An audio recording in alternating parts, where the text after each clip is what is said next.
I wouldn't let anyone get close to me. I would not let anyone know my real feelings. I couldn't talk to anyone. I was just very guarded.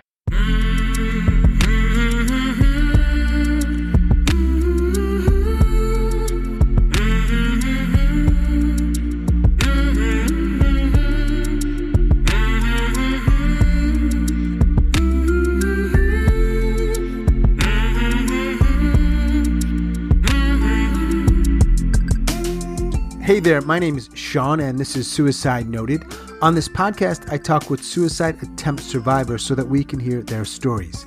Every year around the world, millions of people try to take their own lives, and we almost never talk about it. We certainly don't talk about it enough. And when we do talk about it, many of us, including me, are not very good at it. So one of my goals with this podcast is to have more conversations and hopefully better conversations with attempt survivors. If you are a suicide attempt survivor and you'd like to talk, please reach out. hello@suicidenoted.com, on Facebook or Twitter @Suicide Noted. If you're curious or want to learn more or perhaps are interested in our membership, check the show notes. All that stuff is there. Have a look. And of course, you can help us out right now by rating or reviewing or doing both on Apple or I believe Spotify. It really does help people find the podcast. And we want more people to find the podcast. Remember, these conversations are one way to help more people in more places hopefully feel a little less shitty and a little less alone. Finally, we are talking about suicide on this podcast. We don't hold back, so please take that into account before you listen or as you listen.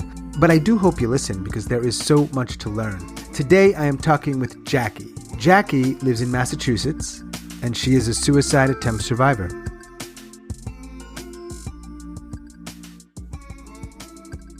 Jackie, I want to let our audience know, our awesome audience, that I spoke with your daughter not too long ago. In fact, her episode is already out. Emily in Massachusetts.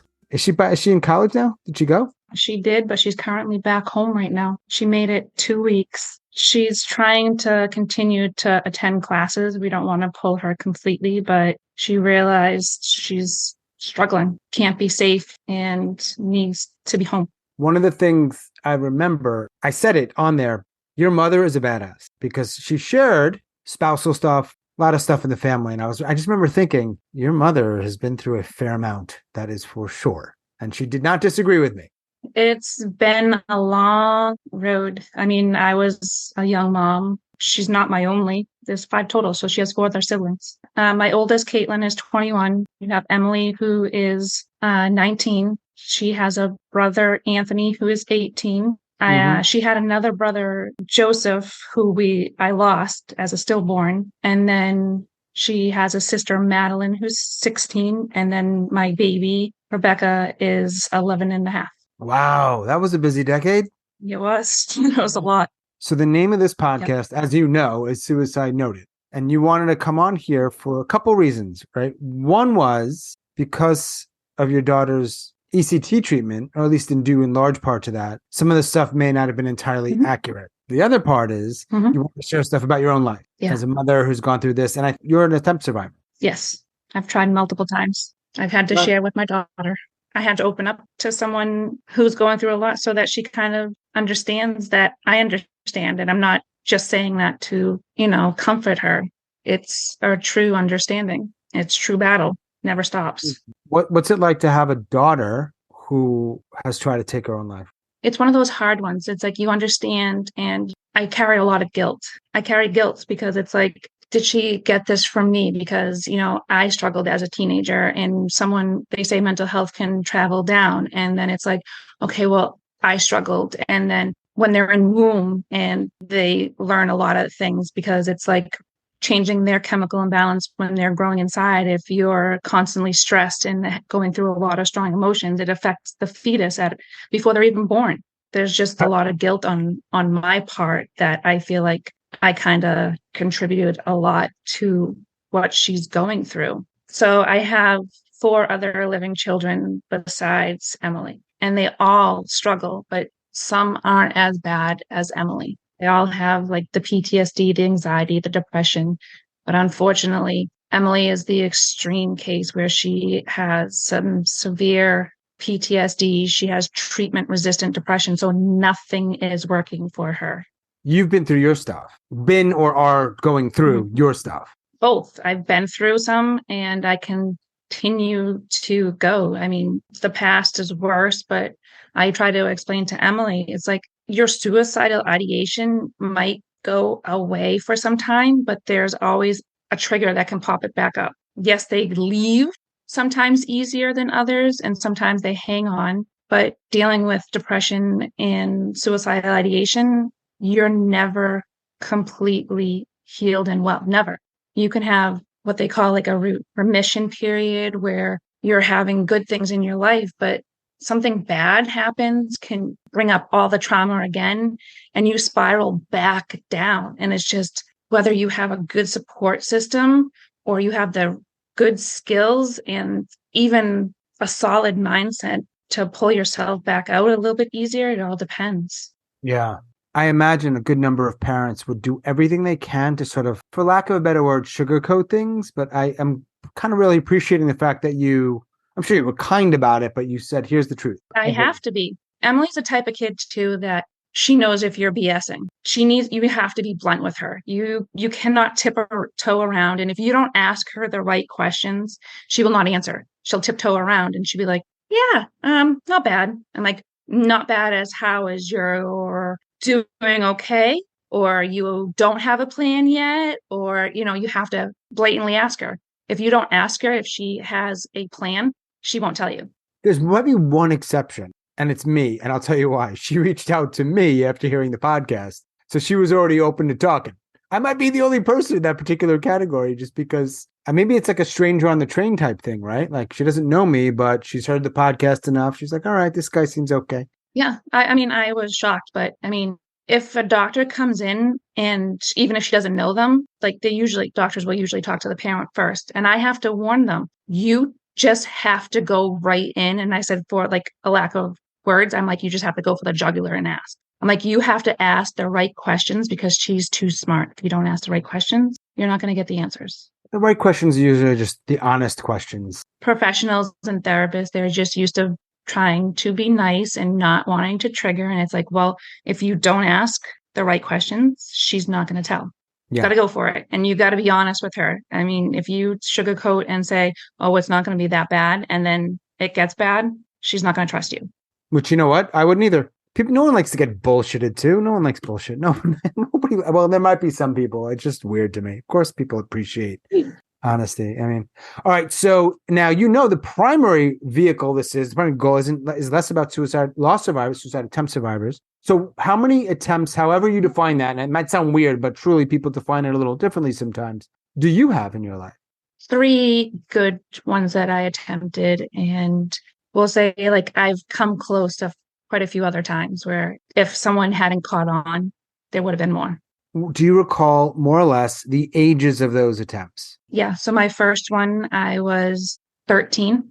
And then I had another one when I was, I want to say like between the ages of 16 and 17. The last one that like I really tried, I was in my early 30s. So there was only a gap because I had my first child at 18. And how old are you now? I am just turned 40, yes. Well, congratulations. It's a great fucking decade ahead. That's cool. You're midlife. You made it. So far, yep. These are weird questions. This is like one of these questions where you're not really supposed to ask, but I do. When someone could say like, I don't know, or I don't want to answer that. Is there a why? Let's go back to your first one. Well, why did you try when you were 13? Yeah, well, I didn't know that I had some hidden trauma that had happened when I was younger. It actually came out when I was hospitalized after that time. I just started like having issues in junior high and getting picked on and bullied. And, it just downward spiraled and I couldn't figure out why I was so angry all the time. It came out when I was actually hospitalized the first time that, I had some abuse when I was little and I was just so young that couldn't remember the exact details. It was blocked out, wasn't processing things at a teenager when things are already difficult in life. And you went to the hospital, you said, or a doctor to talk about that? Hospital. I was hospitalized at 13 years old for over a good 2 weeks. came home on medication and tried the whole therapy for a while. Self-medicated when I was a teenager, you get into the wrong crowd and drinking and pot and at 13 to get through life. It was what I needed then because I wasn't getting the total support at home from a parent because they didn't want to believe everything that had happened because it was a parent of theirs. Oh, man. Gotta say, I love your accent, just for what it's worth. You're going to say I don't have an accent, but you do. So do I. I just love it. Boston. Yeah, right outside Boston, but yeah. So you're 13. All right. You tried with pills? I actually was a cutter, and I cut down my arm and just missed the artery my first attempt. Because even I remember one of the nurses, when my first day in the hospital, she's like, "You did it right." And I was like, that's supposed to be a good comment to say. She's like, "You knew what you were doing." So is it ever weird to think if that thing works, you don't have children? I go back and it's like, I thank my kids. I mean, no matter how much they stress me out and no matter how many days I'm like, I don't want to be a parent anymore because it's too hard. And I'll be honest, some days are really, really hard. And you're like, I don't want to do this anymore. Sure. I've joked around. I'm like, can I sell them? Yep. I tell them numerous times. I'm like, I am here because of them. There's many times that I wanted to give up. And even Emily has asked, how do you keep going? And I'm like, well, I kept going for my kids. I still keep going for my kids. But how did you keep going when you were 13, 14, 15, 16, until you had a kid? Like that, at that point in the beginning, it was just the self-medicating, hanging out with the wrong crowd, doing a lot of things that I shouldn't have been. I mean, it sounds awful, but at a young age, I was very promiscuous and I just was going around looking for whatever attention and whatever I could get. That just kept me going for a while. Sadly, I found my ex in the back, years ago, and started putting my whole energy into them at 15 when I met them. I had an attempt even after they broke up with me. And actually, they broke up with me because I had an attempt. And just to be clear, only because when I hear it, it might be a tiny bit confusing. They is a pronoun referring to a single person. And this is also your ex-husband, right? Yes. So you met this person, teenage years, and is the attempt you're referring to when... That was my second attempt. And I just had my third while I was with them as well. Your ex broke up with you after your attempt. Obviously, you get together after that at some point. After I came out of the hospital and they broke up with me, I went into just working. I had 2 jobs and all I did was work all summer. And the only reason why I ended up ever contacting them after they dumped me was because their grandfather died. And I just wanted to make sure they were okay. It wasn't to get back, but I reached out to them to make sure they were okay, their family was okay. And that was it. Well, that wasn't it. It wasn't a please come back to me, I miss you. No, it was just, are you doing okay? And then they actually came back to me and asked me back. Yep. You said yes. You had some kids. We're summarizing here. So from when you have a kid at 18, right? 18 was your first? Mm-hmm. I was still in high school when I had my first one. I was still a senior in high school. Did people know? I attempted to go back to high school, but because I ended up getting married, my school wouldn't let me back. It wasn't the issue that I was pregnant. It was the issue that I was married. So they wouldn't let me back to the school because the teachers wouldn't know how to respect me. Because if I'm married like them and we're on the same level and it's a whole respect thing. So they wouldn't let me back. I went into the school to talk to them myself, already emotional because here I am pregnant, already scared because I'm pregnant and I didn't finish school yet. I didn't have any of these comebacks for them or comments for them until after I left. And I'm like, it's too late now. The situation's already done, but yeah. So you have your child, you have Emily's your second child, you're married to this person. It was not easy. I mean, all I did was sit home and raise kids and really couldn't work too much and still hadn't finished school yet. And it wasn't because I didn't want to. It was at that time, they didn't want me to. They wanted me home. They had the mindset that they're the guy, they need to provide for the family. I'm supposed to be home taking care of the kids in the house. And it's like, that's not how I want my life. Yes, I want kids, but that's not how I want my life to be. And that's how it was made to be for quite a few years. Does that have any connection to your third attempt? A little bit. It came there was a lot in between. Like each time I'd try to go to work, they didn't want to help, or I'd try to finish high school. They didn't want to watch the kids. Everything was too important. It was like I tried. Eventually, I ended up doing online classes, and I did 4 whole years of my high school over in like 18 months. So I did that all online while I had little kids. And then I wanted to go back to school again because I finally had my high school diploma where I could. It was fine for that because they had no excuse to stop me. Because at this point, they're like, well, what about the kids? How are you going to take care of the kids? Well, I wasn't stupid. So what I had done is I had gone on and gotten the vouchers for the kids, found out how to pay for these classes myself. So there was no excuse to stop me this time because what are you going to do? You don't want to watch the kids? I already know that's going to be your excuse. So now they are in daycare. You don't have to worry about paying for it. It's fine. That's how I actually became a medical assistant. Oh, cool. And then from there, I mean, there was a lot of stopping. I was getting ready to jump right into nursing school. I haven't made it yet. I'm still getting ready to try. It's like on the back burner waiting, but they stopped me multiple times because I applied, I got in, and at the same time that I was going back to college, they decided they needed to go back to college to better their career so that they could provide more for the family. And that's all I got. Well, I need to finish first. It's more important for me to finish first because I'd make more money right off the bat. I can't advance my career if I don't do this. So I had to drop out multiple times. And I know this only because I spoke to your daughter not that long ago. By the time people are hearing this, they will have already heard her. I know that you're split from your then husband now, right? Yep. When was that split? Officially August of 2018.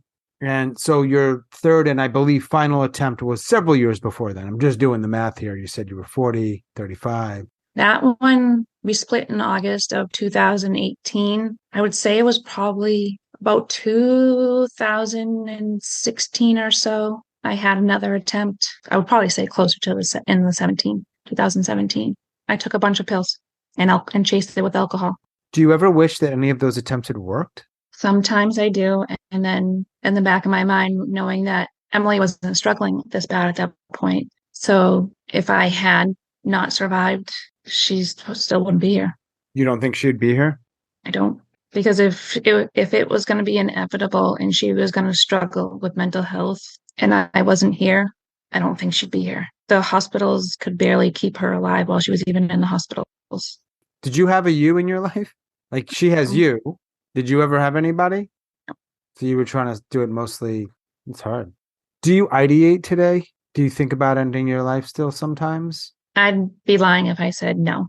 They don't last as long. I could sit there and I could like gather everything that I'm going to do. And I could sit there and get ready. And it's just like something just stops me. It's the hearing the kids or, just something that stops me. Even if they're fighting downstairs, I remember, okay, they're down there. Even if it's they're fighting that it set me off, who's going to be there for them? Even though I know I have family, but who's really going to be there? Who's going to advocate for Emily and push for Emily? Do you think when your youngest gets to be an adult, the dynamic could change in a maybe dangerous direction, or is it too impossible to know?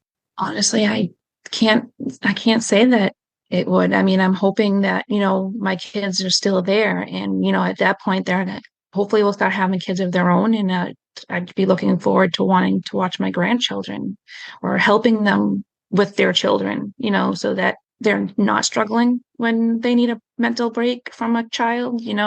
I just hope that would be in the background and want to keep me going is there's my kids still and maybe their kids, whether they give birth their own or adopt or whatever, I'm just hoping will be there. I know Emily had ECT. I'm only showing that because people will hear it on this podcast. So it's kind of public. Affected her memory some. Have you had anything in terms of treatment that has either worked or not worked? I have not done the ECT route. I've done the medication and therapy and, I still struggle. I'm still on medication. I've been on medication since I was 13 and here I am 40. So it might be different medication, but it never stops. It's like add, subtract, change, up, down, constantly changing. I mean, I've thought about doing the ECT route. And at that time I was seeing a therapist and I was going through like therapy for PTSD. And she's like, kept telling me not to do it, not to do it, not to do it. And it's like, well, if I'm struggling, why not? So there's just some doctors and providers that will support it. And then there's still some that don't. I've heard mixed things that work can be effective, but there are some side effects, right? And There are side effects. There's people that have completely lost their memory and can't even read and do math and write anymore, which is the severe end of it. And then right. you have some like Emily who just have temporary memory loss. It's not an easy thing. It's not easy to watch someone go through. I can't imagine actually being in her shoes and going through it. So that's one thing that I don't understand what Emily feels when she does it. And I tell her that all the time. That's why I let her derive that end of her treatment. She can stop when she wants, but before she stops, it's like, let's have a plan. Let's talk to the doctors and have a set up plan. Make sure you have services set up and just go from there. I just can't. I don't want her to downward spiral. I'm going to take a guess here that given you have 5 children, at least 4 of whom you're actively involved with their life like day to day. I'm going to guess that you have very few people in your life to talk to about your stuff. That is true. I think there's a lot of people like middle-aged. The age doesn't really matter, but they're busy and they don't have time to like cultivate the relationships or carve out the time. That's my life anyway. And maybe I'm just projecting, but it's hard, man. It is. It's very hard. I mean, I have a couple of friends that occasionally, like, I don't even see them really in face to face. It's like we will message each other and we just vent to each other and try to support each other through text and messaging. It's like you just try to support each other because they're struggling with their own thing. You're struggling with yours. Yeah. You just have to vent to someone. And when I get really bad, like if Emily has really gotten bad when she was in the hospital and I was scared, I called my mom crying because I needed to let it out somewhere and she couldn't see or hear me. So I had to go somewhere. And your mom was cool with it? Yeah, she knows. And she's like, I wish I could take your pain away. I wish I could help in some way. She did help in some way. She listened, right? Well, she didn't. Yeah, she does. She does listen. And then if I really need her, she will come sit with the youngest ones when I was going back and forth when Emily was in the hospital. She'd come and sit. So she did help more than she really thinks she did. But yeah, she did. Did you ever get a diagnosis that you think is accurate? Not really. No. I mean, I know I have anxiety. I know I have depression. And then I know I have PTSD, but they were all over the place sometimes. They were like, maybe you're bipolar. Is anyone in your family bipolar? Are you schizophrenic? And I'm like, no. I let someone try to give me the whole bipolar diagnosis because, at one point they labeled my sister as bipolar. And I actually panicked and thought, if I'm really this bad, am I like my sister? My sister's really not bipolar. She was just one doctor didn't like, she was like in the literally having a nervous breakdown, labeled her as bipolar and she wasn't. So I let them try to label me as that. And I tried the medication and another doctor took me right off and said, you're not bipolar. You have PTSD. I mean, you have a lot going on. This was even before a lot of the stuff was going on. It's like you lost a child. You have every right to have PTSD. You have every right to feel the way you're feeling. It's all normal. Right. And it's normal for you to, when you're severely stressed out, to disassociate and kind of like black out and remove yourself from a situation for your body to calm down and relax and be able to function again. So it wasn't until you hit and find the right doctors that are like, okay, it makes sense. Thanks. 100%. One's behavior is like normal given what they're going through. Exactly. Most human beings, if they're living that life for a while, would be acting probably not too dissimilar, right? Were you always open? You said that you had been for some time about talking about your struggles. Did you keep it kind of quiet for a long time and then at some point open up more? Honestly, I was a very guarded, quiet person until probably a few years ago. I'd probably say until like 2019, early to 2020, I was a very guarded person. I wouldn't let anyone get close to me. I would not let anyone know my real feelings. I couldn't talk to anyone. I was just very guarded. I wouldn't even let I'd give my employers very bare minimum, wouldn't give them any information on really what's going on in my life. Didn't fully tell my mom everything that had been going on. Definitely wasn't talking to my ex. He's the one that made me very guarded. I couldn't trust. So he broke my trust and really made it hard. Like I had a huge wall up. My now husband is the one that slowly broke it down. I still have a hard time. You mean on Tinder? Yeah, I did. It's actually okay, Cupid, but yeah, I met him online. So I know you're super busy, married, bunch of kids, working.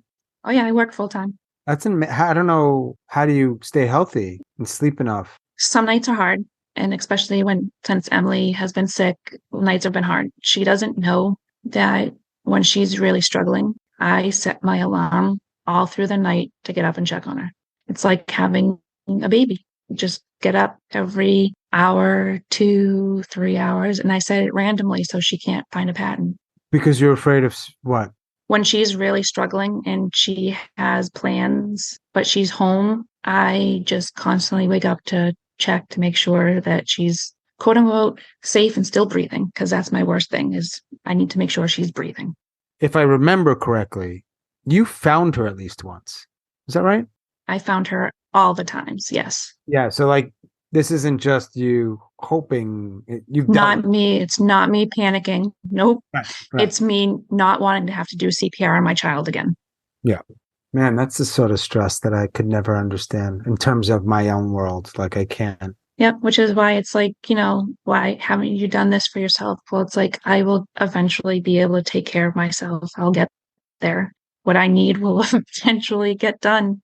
I just have to keep, telling myself it eventually will get easier, it'll eventually calm down. And we have waves where it's really, really good and really, really easy. And then waves where it's just really, really difficult and not easy. Not easy for her, not easy for me, not easy for my other kids or family. Your now husband moved into this home. Yep, we've been living together and married for just over a year. When we first started dating, we had only been together a few months. When Emily had her not when she hadn't had her first attempt yet, but that's when she started cutting and had her first hospitalization. We were dating and we'd only been together just barely 6 months. He didn't run. He knew. He knew because we were supposed to go away that weekend when she was first hospitalized. I backed out and was sitting in the ER with her, and he left work and came and sat in the ER with me and her. Good man. Instead of running, I gave him multiple opportunities. I'm like, why are you still here? To him doing that for Emily won Emily over because she was hating men at that point. Yep. He will do anything in the world for her. He did a lot for my kids, and he stepped up at that point, more than their father was even willing to. I enjoy calling bullshit on things. Is there anything around how you've seen Emily treated or how you were treated by the mental health system or other humans that you feel is worth also like saying, this doesn't feel right? I don't mess around, and the professionals hate me. They hate me. When I go in, you cannot bullshit me and tell me what you can or can't do, what you can or can't see in the computer system. And you can not tell me that they can't have this service. I'm like, it's total bullshit. I will call them out, and they used to hate it because I called them out. I've actually had providers remove themselves because they couldn't handle me, because I was not backing down on what my child is supposed to get. And I called them out on BS too many times. Boston. Yeah, I'm not going to mess around. You're going to give me what my child needs. Emily feels bad because she has friends who she's been hospitalized with who don't have all the services that she has because no one knows how to advocate for them.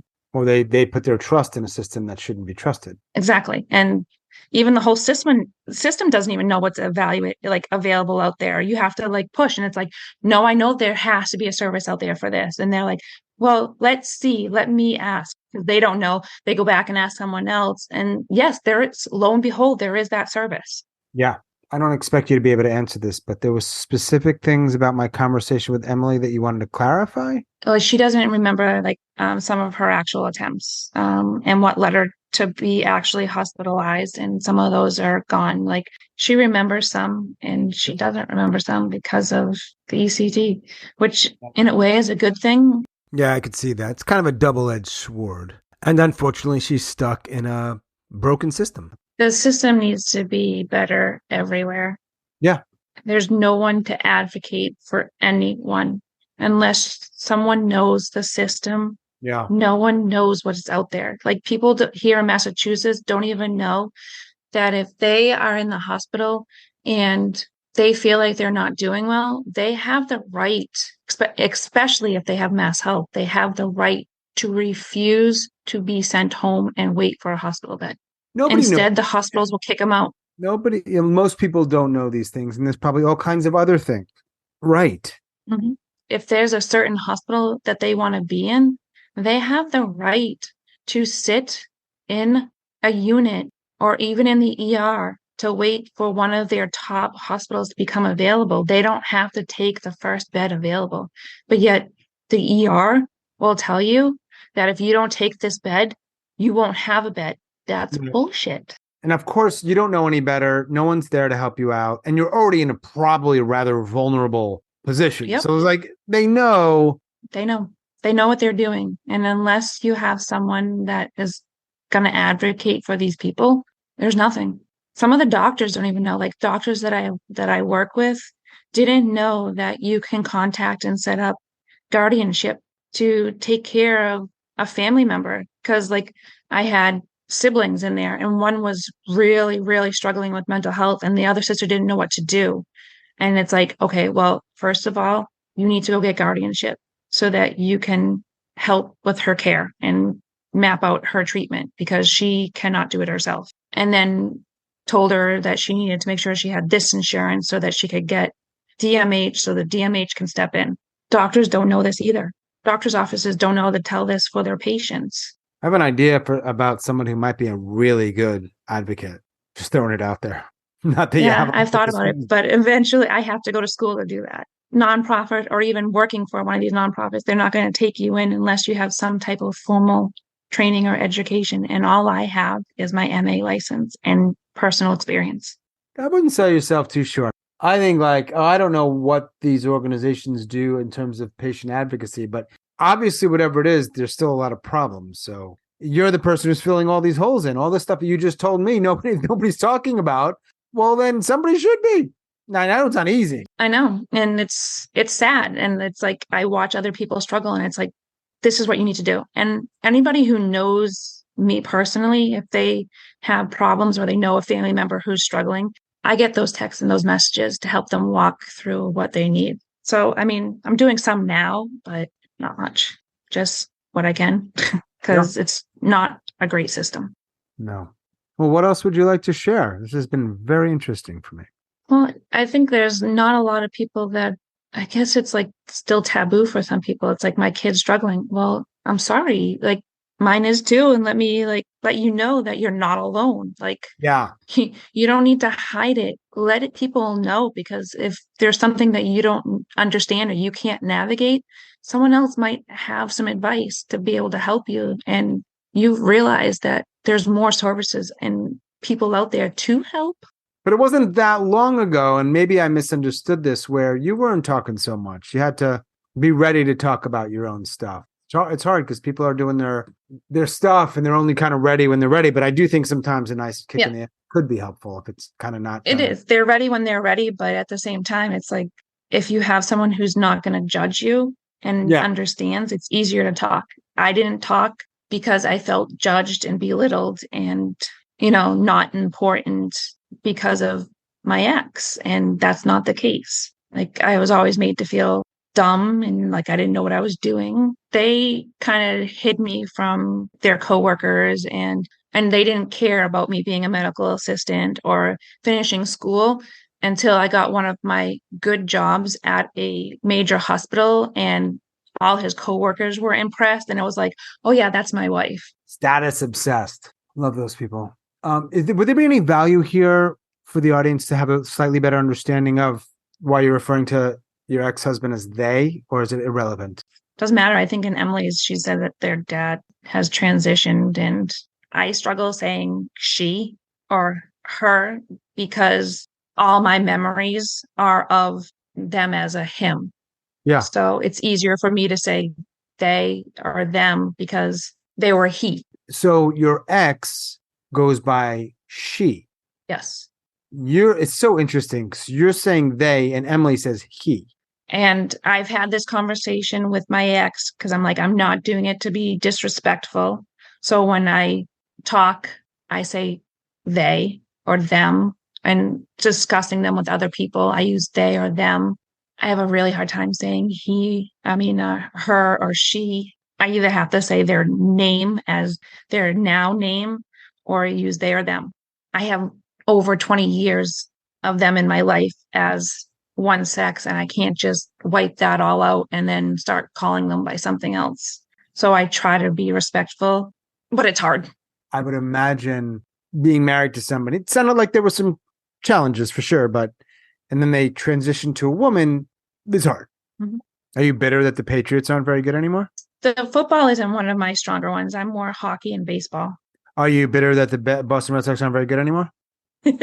They've gone up and down. I mean, I grew up, they weren't good when I was growing up. They had a few good years. So I mean, and Boston, the Bruins had one of the greatest regular seasons in history, and then they fell flat in the playoffs. But no one fucking cares about your damn sports because you had it so good for so long that there's no one, unfortunately, that's going to give you much empathy with respect to your sports teams not producing. Sorry, Jackie. We don't give a shit. I'm from New York. I live in North Carolina, and I don't have a lot of pity for your teams. Just being honest with you. And you appreciate honesty, so I'm just going to say it. Yep. I'm like, hey, whatever. You got bigger fish to fry. I get it. Yeah. You're in a room here. We've talked uninterrupted, which is surprising because you have this big family. So where is your husband? Where are your children? So I'm assuming my son, as usual, is hiding in his room playing video games, which doesn't surprise me. Right. Currently, Emily is in two places. She's either in her room or she will be down in the living room because she doesn't want to be alone. So those will be her two places. She's either in her room or she knows sometimes that she needs to be with people. So she'll sit in the living room. She'll play cards or whatever with us. And then the other two girls kind of hide in their room and they play on their phone and talk to their friends on their phone for a little bit. And my husband is probably downstairs watching TV right now or with Emily. I don't think I've ever had people from the same family on. Which shouldn't be surprising because suicide and mental health is a family thing. If someone has committed suicide, someone else in that family has suffered mental health somewhere. Probably, right. That's the first thing they always ask every time Emily has anybody in your family ever committed suicide? Yes. Yeah. Or attempted. Yeah. No, yeah, or attempted, but has anybody ever gone through with it? And it's on Emily's dad's side. There was an actual cousin of his mother's who committed suicide. So it doesn't surprise that. Her mother's tried 3 times. Mm-hmm. I never mentioned that my mom, as a teenager, attempted once, and Danny's mother has attempted as well. So both grandmothers have. So it's not a surprise that both grandmothers, now mom, now child, is suffering. For sure. At least one silver lining is that because you've gone through all that, that's got to be a large reason why you're able to be there for her, which is nice, man. Because without it, she's probably, let's call it what it is, right? She's probably not here. Yep. Emily and all her DMH workers said that if she was in any other family, she probably would not be here right now because I know her too well. She's literally from inside of you. I can read her before anybody else. It's kind of like I have almost the same thought process, so I can try to call her out ahead of time. And I notice a switch in any type of behavior in her. Well, I hope she's able to get back on her feet with respect to school, though there might be more important things, but I hope that goes well. We're trying. We're not pulling her yet. Not everybody fits, and you know this, obviously, into this. This is when you start school. It's not everybody has to start school at that age. They don't. Nope. Being well is what matters, and it's complicated, of course, but let's not get too caught up in all this bullshit, because it's bullshit, I think. But what do I know? Yep. Thanks for talking. No problem. Thank you. All right, cool. Go back to your family. Thanks again. It was cool catching up, or at least meeting you and talking. All right. Thank you. Have a good night. Have a good night, Jackie. Bye. Right, bye. As always, thanks so much for listening and all of your support. Special thanks to Jackie in Massachusetts. Thanks, Jackie. If you are a suicide attempt survivor and you'd like to talk, please reach out. hello@suicidenoted.com on Facebook or Twitter @suicidenoted. You know the drill. The show notes include all kinds of other things, including our membership. We'd love to have you on board with that. There are some cool perks, so check it out. And that is all for episode number 185. Stay strong. Do the best you can. I'll talk to you soon.